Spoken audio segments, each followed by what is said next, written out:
नमस्कार मित्रांनो, मी MSRTCच्या बॅटरी सेक्शनमध्ये काम करतो.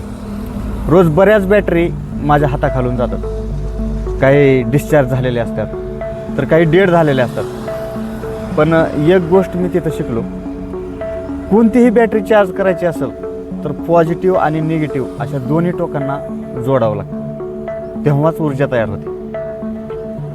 बघा, आपल्या आयुष्याचंही असंच आहे हो. इथं चांगली माणसं भेटतील आणि फसवणारेही भेटतील, पण आपण आपलं अंतःकरण निर्मळ ठेवायचं, सर्वांवर प्रेम करायचं, पण बॅटरीच्या टर्मिनलसारखं सावधही राहायचं. मित्र म्हणतात, पांचाळ तू खूप साधा आहेस रे, कुणी तुला फसवल. मी त्यांना हसून सांगतो, प्रेम करणं ही माझी ताकद आहे आणि सावध राहणं हा माझा अनुभव आहे. लक्षात ठेवा, मन आरशासारखं स्वच्छ ठेवायचं. जगाची डावपेच ओळखणे इतकी नजर अशी तीक्ष्ण ठेवायची, कारण या जगात कधी काय आणि कोणासोबत कसं घडेल काही सांगता येत नाही. शेवटी काही होऊ शकते. धन्यवाद.